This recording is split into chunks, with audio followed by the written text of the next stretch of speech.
شادی فرماتے ہیں اے فلاں بلائی کر لے، اچھائیاں کر لے، اس عمر کے ایک ایک لمحے کو غنیمت سمجھ لے، اس سے قبل کہ آواز آئے کہ فلاں نہیں رہا، تو اپنی زندگی کو پہلے ہی اعمال کا حسن دے لے۔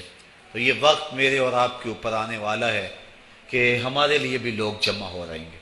ہم قبر میں اب تنہائیوں اور قبر کی پہنائیوں میں موجود ہوں گے اور لوگ ہمارے لیے جمع ہو رہے ہوں گے قبل اس سے کہ وہ وقت آئے، کوئی حجت باقی نہ رہے، مجھے اور آپ کو اپنے اعمال کی اصلاح کر لینی چاہیے۔ امام غزالی نے ایک بڑی خوبصورت بات لکھی، آپ فرماتے ہیں اللہ نے مرنے والوں کے ذریعے سے جو باقی زندہ بچ گئے ہیں ان پر احسان کیا۔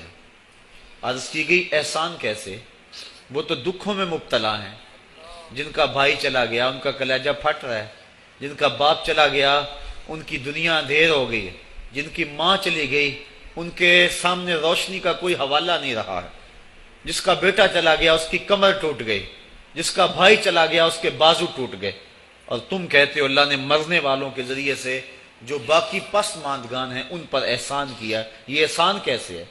تو امام غزالی فرماتے ہیں احسان اس معنی میں ہے کہ اللہ نے مرنے والے کی موت کو ان باقیوں کے لیے عبرت کا نشان بنایا ہے۔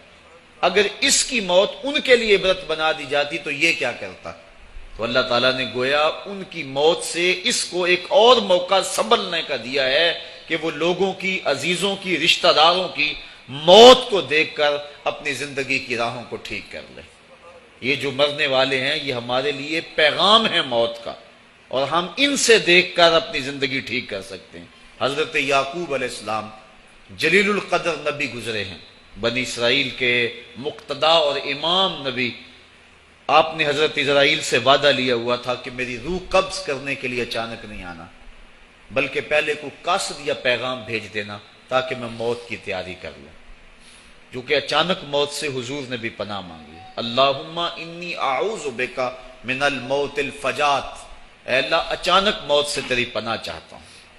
تو حضرت اسرائیل علیہ السلام سے وعدہ لیا تھا حضرت یعقوب علیہ السلام نے کہ قبض روح کے لیے اچانک نہیں آنا، پہلے کو قاصد یا پیغام بھیج دینا۔ انہوں نے وعدہ کیا تھا، نبی تھے، ان سے وعدہ انہوں نے کر لیا۔ کافی مدت گزری تو حضرت اسرائیل آ گئے، پوچھا کدھر آئے ہو؟ کہا قبض روح کے لیے آیا ہوں۔ کہا تم نے تو وعدہ کیا تھا پہلے کو قاصد یا پیغام بھیجوں گا، تم نے نہ کو قاصد بھیجا اور پیغام بھیجا اور قبض روح کے لیے آ گئے۔ تو حضرت اسرائیل نے عرض کی حضور میں نے تو کئی قاصد بھیجے تھے۔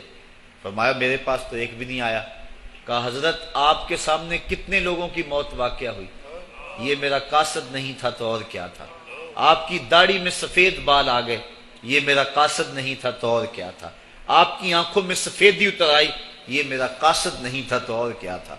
آنکھوں میں سفیدی کا آ جانا، بالوں میں سفیدی کا آ جانا، کمر میں خم آ جانا، اٹھتے ہوئے جنازے، پھیلی ہوئی قبریں، یہ پیغام ہے، قاصد ہے موت کا۔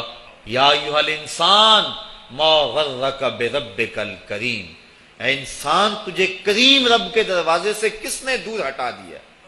الذی خلقک فسواک فعدلک فی ای صورت ما شاء رکبک، جس نے تجھے پیدا کیا، تیرے اعضاء کو توازن دیا، تجھے حسن اور جوانی بخشی، تجھے چلنے کا سلیقہ دیا، تجھے بولنے کا طریقہ دیا، تجھے سوچنے کے لیے دماغ دیا، تجھے سماعتوں کے پردے دیے۔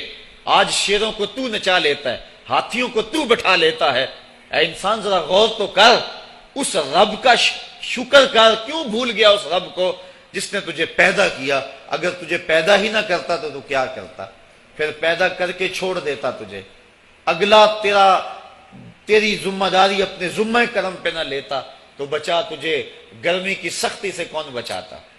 تجھے ٹھٹھرتی ہوئی سردی سے کون بچاتا؟ ماں کے سینے میں تیرا پیار نہ ڈالتا، تجھے گندگی میں لتھڑے ہوئے کو کون اٹھاتا؟ لیکن اس نے پیار ڈالا ماں کے سینے میں، جس نے تجھے پہلے چوما اور پھر اس نے تجھے دھویا۔ انسان غور تو کر، ما غرک بربک الکریم۔